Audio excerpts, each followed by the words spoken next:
थोड़ा सा भी समझ पाता है, क्योंकि ये ज्ञान जल्दी समझ में नहीं आता। ये इसलिए समझ में नहीं आता क्योंकि इस ज्ञान को समझने के लिए पूर्ण विवेक की जरूरत पड़ती है।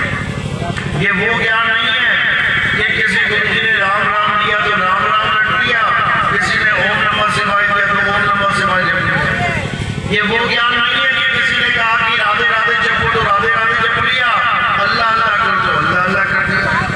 ये वो ज्ञान नहीं है कि किसी ने कहा वाहिगुरु वाहिगुरु करो तो वो वाहिगुरु वाहिगुरु जप लिया।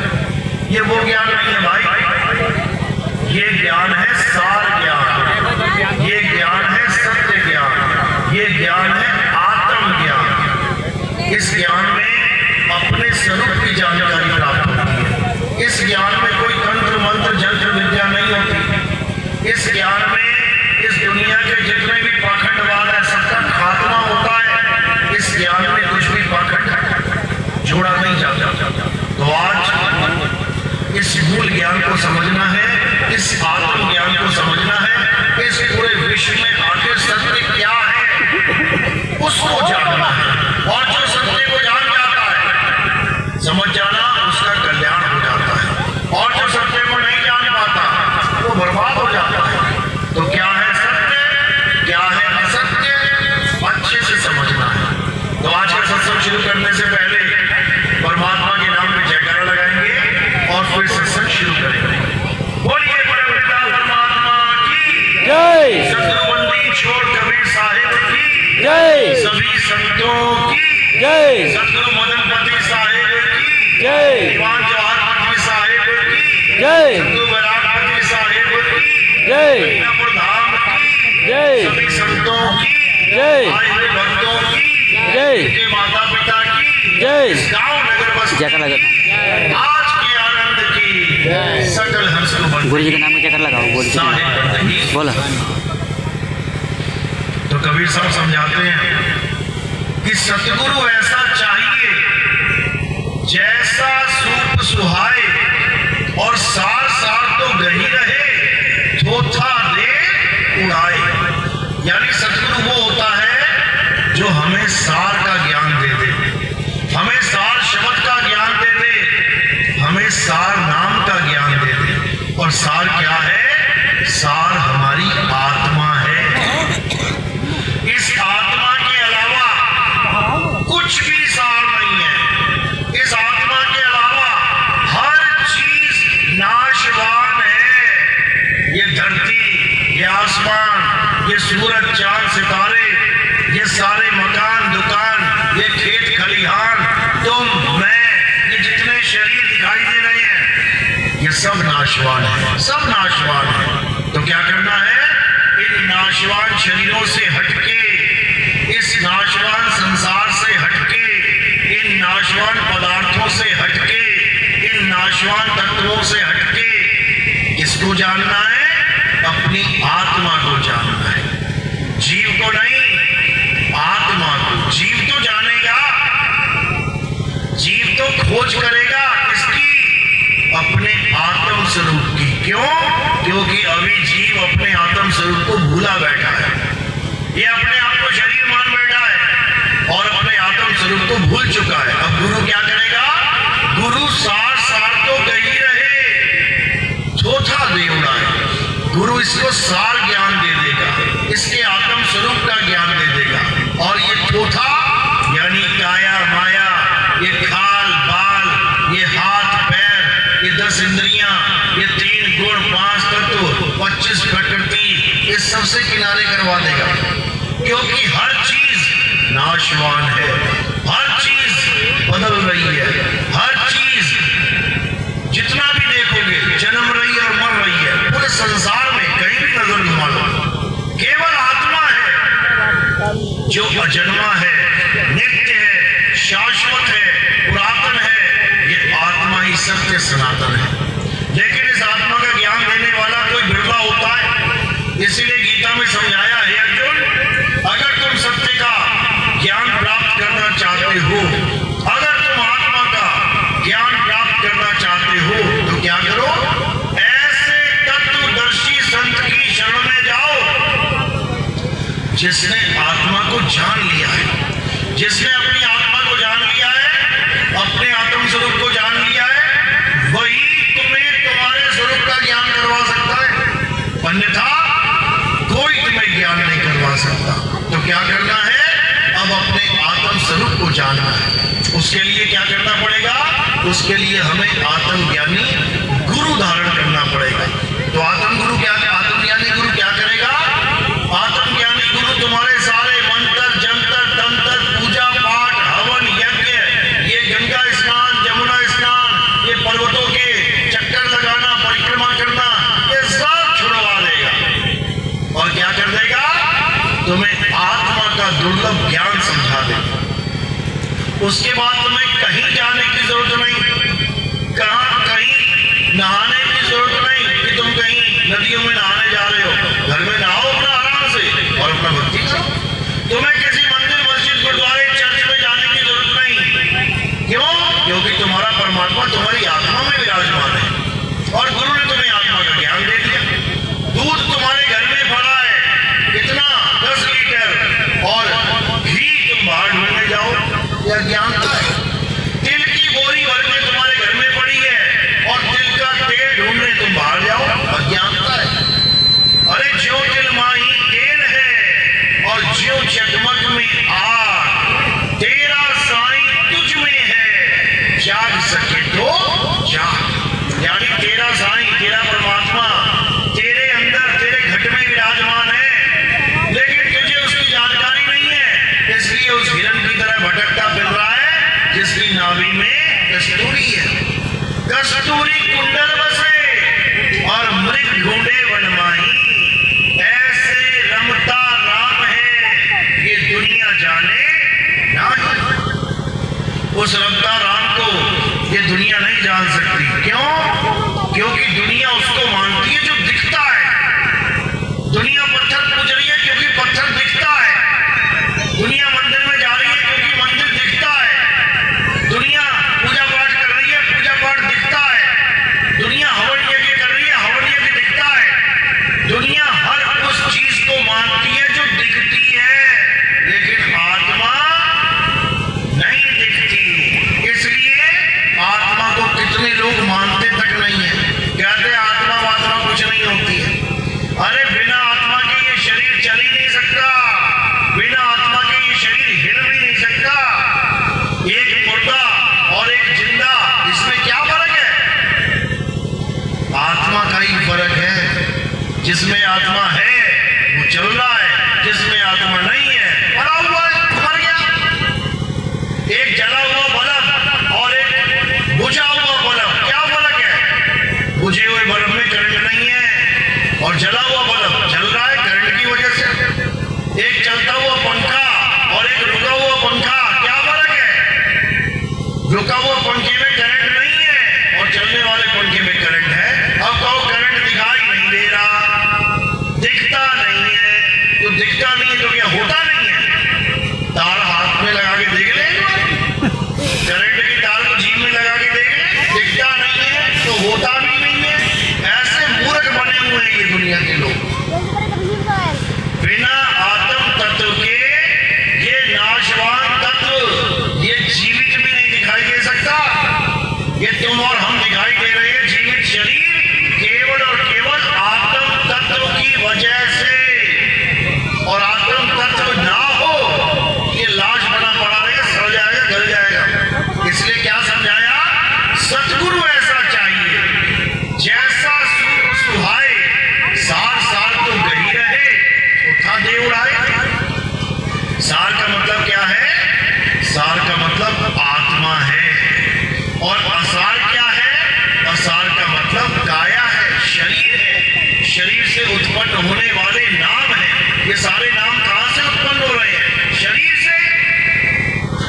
इसी शरीर से तुम कुछ भी बोल लो, राम, अल्लाह, वाहिगुरु, गॉड, हरे कृष्णा, हरे रामा, राधे राधे, कुछ भी बोल लो। किससे पैदा हो रहे हैं? शरीर से। तो जब शरीर ही सत्य नहीं है तो शरीर से पैदा होने वाले नाम सत्य कैसे हो जाएंगे? नहीं हो सकते। इसीलिए कबीर साहब ने बार बार समझाया, ये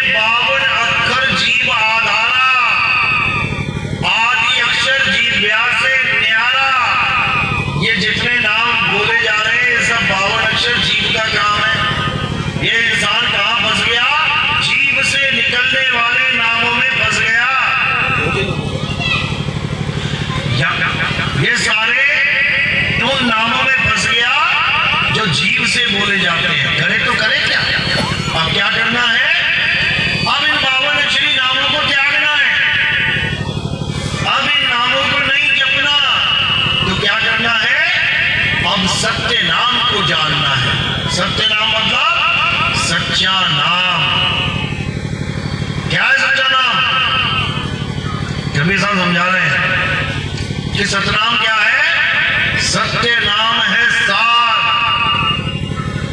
बूझो संत विवेक करी, उतरो भवजल पार। सतगुरु का उपदेश यही कह रहे, सत्य नाम है सार। सार यानी तुम्हारी आत्मा, सत्य नाम तुम्हारा आत्म स्वरूप है। सत्य नाम कोई मंत्र जंतर नहीं है कि आज कबीरपंथी सतनाम सतनाम सतनाम जप के जीवन बर्बाद कर रहे हैं। सतनाम जपने की चीज ही नहीं है। सतनाम अपना स्वरूप ज्ञान है। तुम्हें तुम्हारा स्वरूप ज्ञान हो जाए, समझ लो तुम्हें सतनाम मिल गया। और अपने स्वरूप को नहीं जान पाए, सारी उम्र भी सतनाम सतनाम जपते रहे, तब भी कल्याण होने वाला नहीं है। तो कबीर साहब समझा रहे हैं, सत्य नाम कोई नाम नहीं, ये है आपन रूप। और जो जाने इस भेद को, पावे आप स्वरूप। जो अपने स्वरूप का ज्ञान प्राप्त कर लेता है, वही सतनाम प्राप्त करता है, और कोई नहीं, कोई भी नहीं। बाकी गुरु सतनाम सतनाम सतनाम जपते जपते 84 में चले जाते हैं। कहते गुरुआ तो घर घर फिरे, कौड़ी केर 50, अपने रूप की खबर नहीं, शिष्य करण की आस। अपने रूप की खबर नहीं, यानी अपने आत्म स्वरूप की खबर नहीं है उसे, और चेला मूडने में लगा है। ये 52 अक्षर पकड़ा पकड़ा के गुरुजी बन गया। इतना आसान सौदा समझ लिया कि पूछो मत। मुंह से चंद नाम बोले जाएंगे और चेले को पकड़ा दिए जाएंगे। अब जपो बेटा, सारी उम्र बर्बाद कर दिया इन 52 अक्षरों ने, गुरु को भी चेले को भी। तो क्या कह रहे हैं कबीर साहब? जो नर पड़े 52 के फेरा, सो नर जानो काल के चेरा।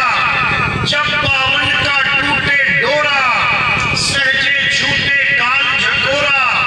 फिर नहीं आए, फिर नहीं जाए, सार शब्द में रहे समाये। यानी जब ऐसा गुरु मिल गया जो तुम्हें सार शब्द का ज्ञान दे दे, उसके बाद ये संसार, ये काया, ये तुम्हारे रहने लायक नहीं रह जाता। अब 24 घंटे तुमने क्या करना है? उस परम पिता परमात्मा, उस सार शब्द का सिमरन करना है। जपना नहीं है, जपने की तो वो चीज ही नहीं है। ना मैं जप में, ना मैं तप में, ना एकांत निवास में, मोको कहाँ ढूंढे रे बंदे, मैं तो तेरे पास में। खोजी होए तुरंत मिल जाऊं, एक पल की तलाश में। और कहे कबीर सुनो भाई साधो, मैं तो हूं विश्वास में। कहते हैं पूरे विश्वास के साथ गुरु से नाम दीक्षा लेके, और जो गुरु बताए अटल होके कर लेना, तुम्हारा कल्याण हो जाएगा। तुम्हें वो असली धाम मिलेगा जहां जाने के बाद तुम्हें वापस कहीं आने की जाने की जरूरत नहीं पड़ेगी। सदा सदा के लिए मुक्त हो जाओगे। और वो धाम क्या है? वो तुम्हारा निज घर है, सार शब्द है। सार शब्द ही हमारा निज घर है। हम कहाँ रहेंगे? ये मृत्यु आएगी, शरीर को लेके जाएगी, हम कहाँ रहेंगे?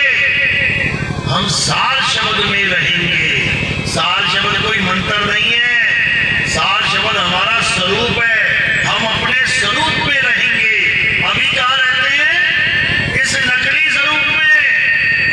अभी कहाँ रहते तुम? इस नकली काया रूपी स्वरूप में। और फिर कहाँ रहोगे? आत्मा असली स्वरूप में, आत्मा रूपी असली स्वरूप में। तो गुरु क्या करता है? गुरु हमें जो नाम देता है वो असल में एक स्थान है, वो एक धाम है, वो हमारा निज घर है। उसी नाम में हमने समा जाना है। सूरत समाए शब्द में, और बात को काल न खाए। कौन से शब्द में? जो शब्द हमें गुरुजी देंगे जो हमें लखाव कराएंगे, जिसका हमें भेद बताएंगे, उसी शब्द में हमारी सूरत समाएगी जाकर। यानी मेरा ठिकाना क्या हो गया? गुरु जी के द्वारा दिया गया नाम ही मेरा ठिकाना है। कहे कबीर सुनो भाई साधो, सतगुरु नाम ठिकाना है। रहना नहीं देश बेगाना है। ये अपना देश नहीं है, ये कोई कहे अपना देश है। ये काल भगवान का देश है।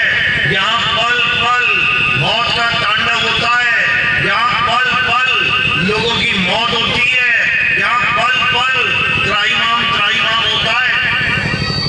एक भी जीव बच नहीं सकता। पूरे संसार में एक भी जीव हाथ खड़ा करके कह दे कि मुझे मृत्यु नहीं आएगी। सब मारे जाएंगे, सबके शरीर नष्ट होंगे।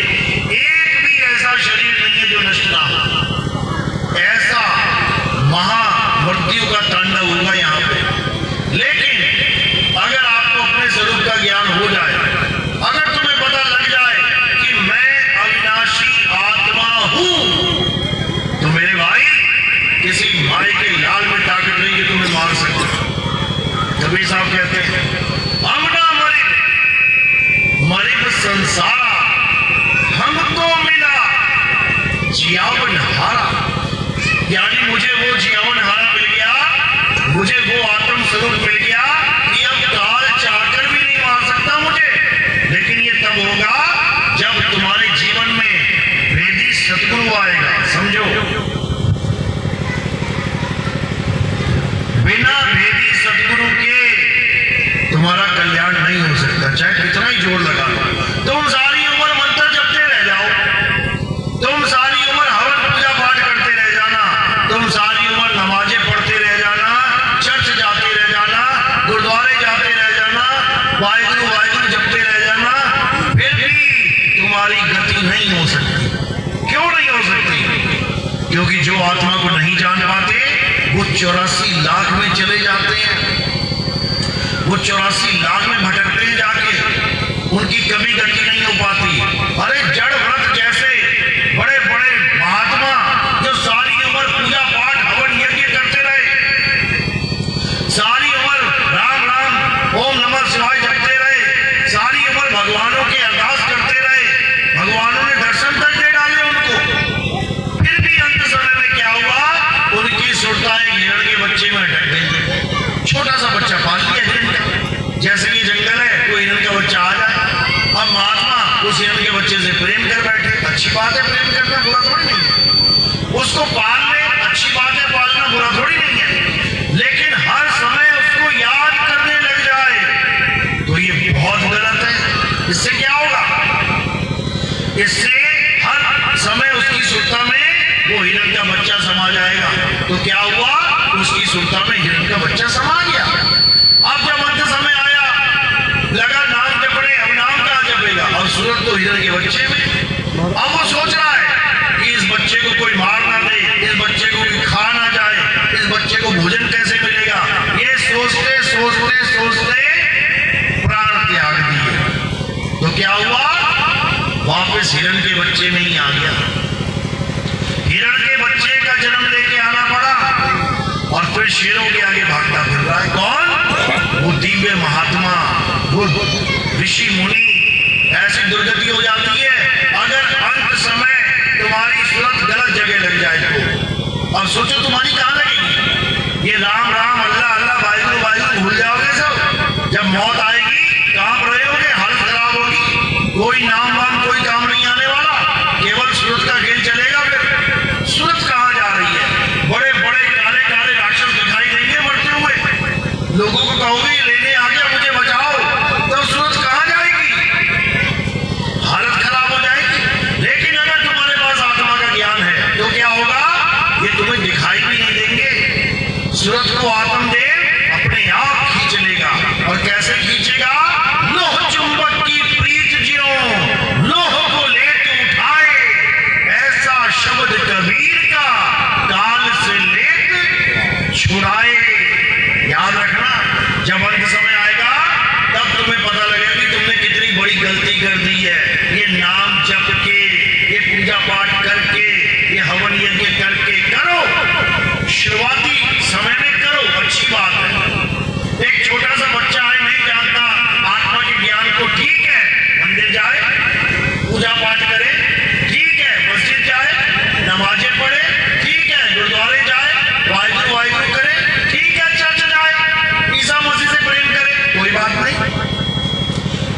शुरुआती दौर में, और अगर सारी उम्र ही पत्थर पूछता रहा, सारी उम्र ही नाम जपता रहा, सारी उम्र वाहिगुरु वाहिगुरु करता रहा, सारी उम्र हालेलुया करता रहा, तो मेरे भाई आत्मा का ज्ञान कभी होने वाला नहीं है।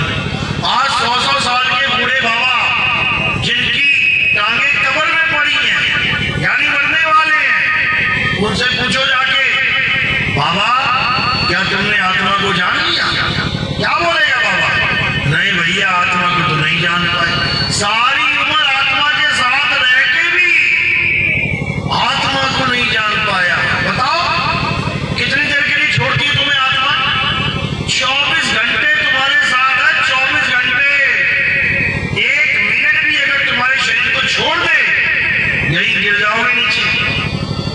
24 घंटे तुम्हें जीवित रखा है जिसने, जिस आत्मा ने तुम्हें 24 घंटे जीवित रखा हुआ है, उसी को तुम नहीं जान पा रहे हो। जो तुम्हारे सबसे पास है, उसी को नहीं जान पा रहे हो, और दूर दूर की यात्राएं करते फिर रहे हो। कोई काशी भाग रहा है, कोई काबा भाग रहा है, कोई कहीं भाग रहा है, कोई कहीं भाग रहा है। उसके बाद वहां मौत के तांडव होते हैं, तो फिर हाय हाय करता आता है। केदारनाथ में क्या हुआ था? हजारों लोग गए, क्या करने? कहते भोले शंकर के दर्शन करेंगे। अरे वो केदारनाथ में थोड़ी नहीं बैठे हैं, वहां तो एक मंदिर है जो इंसानों ने बना दिया है, वहां दर्शन करने जा रहे हैं शिवलिंग के। क्या हुआ? पानी का जलजला आ गया। तो भगवान का क्या फर्ज होता है? भगवान क्यों कहते हैं भगवान को? क्योंकि उन्होंने भक्तों के प्राणों की रक्षा की है, इसीलिए वो भगवान का दर्जा प्राप्त करके बैठे हैं। भक्तों को बचाने वाला कौन है? भगवान। तो क्यों नहीं बचा पाए? हजारों लोग मर गए। अभी कुंभ आया, कहते हैं 33 करोड़ देवता कुंभ में आए हुए थे स्नान करने। अरे कुंभ में स्नान करने आए थे, तो क्यों हजारों लोग मर गए वहां पे भगदड़ में? क्यों कोई देवता नहीं बचा पा रहा किसी को? क्यों नहीं समझ में आ रहा है? अरे ये काल की नगरी है, तो मंदिर के अंदर भी घुस जाओगे तब भी घसीट के ले आएगा बाहर। इतना खतरनाक है ये काल भगवान, इससे कोई नहीं बच सकता। कबीर साहब समझा रहे हैं, अरे बचना चाहो काल जाल से, तो चीनो शब्द हमारा, और कहे कबीर अमर कर राखूं जो निज होए हमारा। कहते बचना है तो केवल आत्मा का ज्ञान समझ लो। आत्मा का ज्ञान ले लिया, अब काल का जाल टूट जाएगा। ये काल केवल शरीर को मार सकता है, आत्मा को नहीं मार सकता, समझ लो। तो क्या करना है? अब आत्मा को जानना है, आत्म तत्व को पहचानना है। ये काल आत्मा का कुछ नहीं बिगाड़ सकता। तो हमने क्या करना है? हमने आत्मा ही हो जाना है। अभी हम क्या बने बैठे हैं? आदमी और औरत, यानी हम शरीर बने बैठे हैं, और उसके बाद हम क्या हो जाएंगे? हम आत्मा हो जाएंगे, आत्मा। और एक बार आत्मा हो गए तो समझ लो कि अब अमर हो गए। अब हमारा कोई कुछ नहीं बिगाड़ सकता। अब जब भी शरीर छोड़ने की बारी आएगी, केले के छिलके की तरह छोड़ देना, मरोगे नहीं, छोड़ोगे। याद रखना, कोई भी वस्तु है जो तुमने पकड़ी है, जब उसको छोड़ोगे तो वस्तु गिरेगी, तुम नहीं। ये देखो, वस्तु गिरी, तुम नहीं। हम वही के वही रहेंगे और वस्तु नीचे गिर जाएगी। इसी को समझना है। जिसको ये समझ में आ गया उसका बेड़ा पार हो गया, और जिसको नहीं आया वो 84 के लिए तैयार हो गया। और वो कुत्ता बिल्ली हाथी घोड़ा ही बनेगा जाके, उसकी किस्मत में यही बचाया। अब जानवरों के मुंह में जाना पड़ेगा। बिल्ली बन गया तो कुत्ते के मुंह में जाना पड़ेगा, चूहा बन गया तो बिल्ली के मुंह में जाना पड़ेगा, कुत्ता बन गया तो बाघ के मुंह में जाना पड़ेगा, बाघ बन गया तो शेर के मुंह में जाना पड़ेगा। अब किसी न किसी के मुंह में ही सवारी मिलेगी तुम्हें। तो क्या करना है? अब हर प्रकार के अज्ञान को त्याग के केवल और केवल सत्य को धारण करना है। सत्य ही हमारा परमात्मा है, सत्य ही हमारा पिता है, सत्य ही हमारा साहिब है। इसीलिए हम कहते हैं सत साहिब। विरोध किसी के साथ नहीं है। जो धर्म वाले जो बता रहे हैं अच्छी बात है, शुरुआती दौर वहीं से होता है, शुरुआत वहीं से ही होती है। चाहे कोई डॉक्टर बन जाए, चाहे कोई इंजीनियर बन जाए, चाहे कोई साइंटिस्ट बन जाए, चाहे कुछ भी बन जाए, शुरुआत आंगनबाड़ी से ही होती है। शुरुआत एलकेजी, यूकेजी, पहली, दूसरी, पांचवी से ही होती है। तो ठीक है, कोई बुराई नहीं है, अच्छी बात है, करो, लेकिन कब तक? नर्सरी में पढ़ो, कब तक? एलकेजी, यूकेजी, पहली, दूसरी पढ़ो, कब तक? जब तक तुम बड़ी क्लासेस में पढ़ाई की तैयारी ना करो, तब तक। और पता लगा 20 साल का बच्चा हो गया, पहली कक्षा पार नहीं कर पा रहा, उसको कोई ज्ञानी नहीं बोलेगा, उसको अज्ञानी ही बोलेंगे। तो क्या करना है? बहुत पूजा पाठ कर ली, अब आत्मा का पाठ पढ़ो। आत्मा के पाठ के पढ़ने को ही अध्यात्म कहते हैं। अध्याय का मतलब है पाठ, आत्म का मतलब है तुम्हारी आत्मा। अध्यात्म यानी अध्याय प्लस आत्म, यानी आत्मा का पाठ पढ़ने की विधि, उसे अध्यात्म कहते हैं। तो एक हो गया धार्मिक और एक हो गया आध्यात्मिक। धार्मिक में क्या आता है? ये सब देवी देवता, पूजा पाठ, हवन, ये सब धार्मिक कार्य कर्म कांड है। और आध्यात्मिक यानी तुम्हें तुम्हारी आत्मा का ज्ञान हो जाए। धार्मिक में तुम बाकी सबकी पूजा करते हो सिवाय खुद की, और आध्यात्मिक में तुम सबकी पूजा नहीं करते हो, केवल अपनी मतलब आत्मदेव की, जीव की नहीं।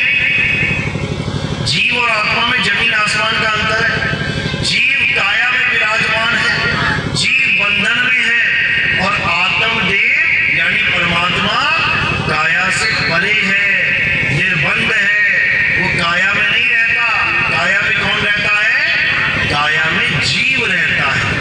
इसीलिए कबीर साहब समझा रहे हैं, बहुबंधन में बांधिया एक बेचारा जीव, और केवल छूटे आपने जो न छुड़ाए पीर। यानी जब तुम्हारी काया में जीव है, फंसा पड़ा है बेचारा, इसके निकलने के कितने दरवाजे हैं काया में? 10 दरवाजे हैं। कह रहे 10 द्वार एका पिंजड़ा, और ताने बोलने कौन, रहीबे को अचरज है, उड़े सो अचरज कौन। यानी इस 10 द्वारे के पिंजरे में तुम्हें कैसे निकाला जाएगा?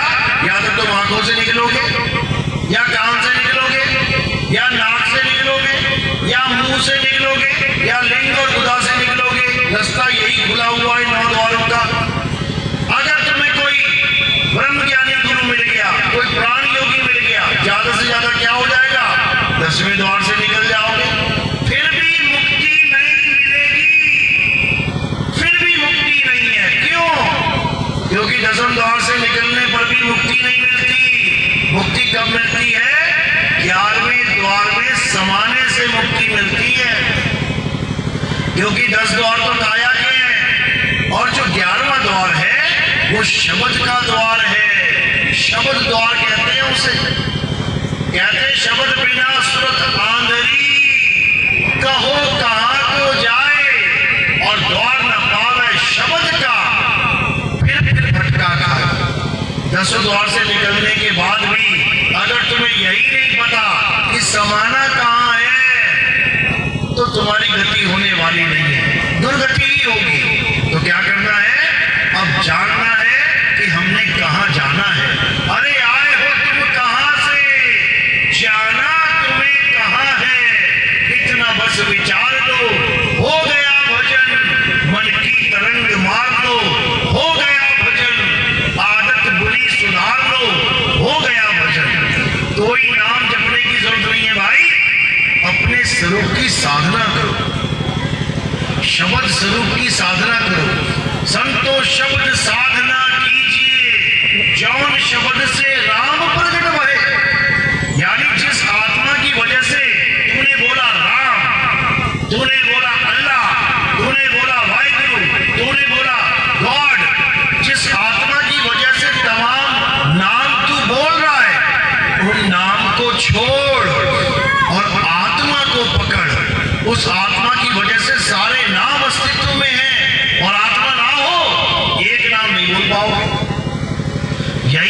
साहब समझा रहे हैं, सोई गुरु पूरा कहावे, जो दो अक्षर का भेद बतावे, एक छुड़ावे एक लखावे, तब प्राणी निज घर को जावे। यानी जब तक तुम्हें दो प्रकार के अक्षरों का भेद बताने वाला गुरु नहीं मिल गया। कौन कौन से दो अक्षर? एक 52 अक्षर जो मुंह से निकलते हैं, और एक आदि अक्षर जो मुंह से नहीं निकलता, जिसे आत्म तत्व कहते हैं। ये 52 अक्षर जीव के द्वारा बोले जाते हैं, जीव से पैदा होते हैं, और आदि अक्षर किसी से पैदा नहीं होता। तो कह रहे हैं 52 अक्षर जीव आधारा, आदि अक्षर जीव्या से न्यारा, वाही को सत सिमरण कहिए, और ये असत सिमरण है। कह रहे वाही को सत सिमरण कहिए, सिमर सिमरनर उतरो पारा। इसको छोड़, इन अक्षरों को छोड़ और आत्मा को जान। आत्मा को जानने के बाद तेरा होगा कल्याण। नहीं तो 84 में है घमासान, देख लो जाके। शेर चीते लड़ रहे हैं, भालू भैंसे लड़ रहे हैं, गैंडा हाथी लड़ रहा है, हर जगह दुर्गति है। देख लो मौत का तांडव चल रहा है, पल पल मौत मौत मौत मौत चल रही है, लेकिन किसी को फिक्र ही नहीं है। सब मजे में बैठे हैं, सोच रहे हैं मैं थोड़ी नहीं मरूंगा, तुम्हारी भी आएगी, और जब तुम्हारी आएगी तो तुम्हें लगेगा सारा संसार ही बर्बाद हो गया तुम्हारा। क्योंकि कहते हैं आप मरे जग प्रलय हुई, तुम्हें लगेगा सारा संसार तुम्हारे लिए शून्य हो गया, खत्म हो गया। तो मेरे भाई अब समय आ गया है जागने का, अब समय आ गया है भागने का। कहां भागना है? इस काल की नगरी से भागना है। भाग भाग रे फकीर के बाल के, कनक और कामिनी से शेर लागा, फाड़ के खाएगा खड़ा चिल्लाएगा, बड़ा बेवकूफ है जो ना भागा। बचे नहीं नीमी ऋषि, बचे नहीं रिंगी ऋषि, ऋषि नारद मुनि को चाव डाला, और कहे कबीर बचेगा सोई करे सत्संग, दिन रैन जागा। सत्संग का मतलब ये नहीं कि पंडाल लगा के यहाँ दिन रात बैठा रहेगा। सत्संग, सत्संग का मतलब है असत्य से दूर हो जाओ और सत्य के संग हो जाओ, तब समझो कि कल्याण होगा। और सत्य क्या है? हे अर्जुन, ये आत्मा ही सत्य है, बाकी सब नाशवान है, केवल आत्मा ही सत्य है। अध्याय 3 17वां श्लोक क्या कह रहे हैं? हे अर्जुन, जो अपनी आत्मा में रमण करते हैं, जो अपनी आत्मा में तृप्त है, जो अपनी आत्मा में संतुष्ट है, उनके लिए कोई धार्मिक कर्म कर्तव्य लागू ही नहीं होता। उनको किसी की पूजा वूजा करने की जरूरत नहीं है, उसको कहीं मत्थे वत्थे टेकने की जरूरत नहीं है, उसे कोई नाम जाप करने की जरूरत नहीं है। बस एक काम करे, क्या करना है? आत्मा में रमण करना सीखना है। बस जैसे आत्मा में रमण करना आ गया, उसके बाद तुम आत्म स्वरूप ही हो जाओगे। उसके बाद ना कहीं आना ना कहीं जाना, आपे में आप समाना। यानी तुम्हारी सुरता जो पूरे संसार में बसी पड़ी है, ये आत्मा में समाएगी, समझो। और जब आत्मा में समाएगी तो ये आत्मा ही हो जाएगी। तो ही मोही मोही तो ही अंतर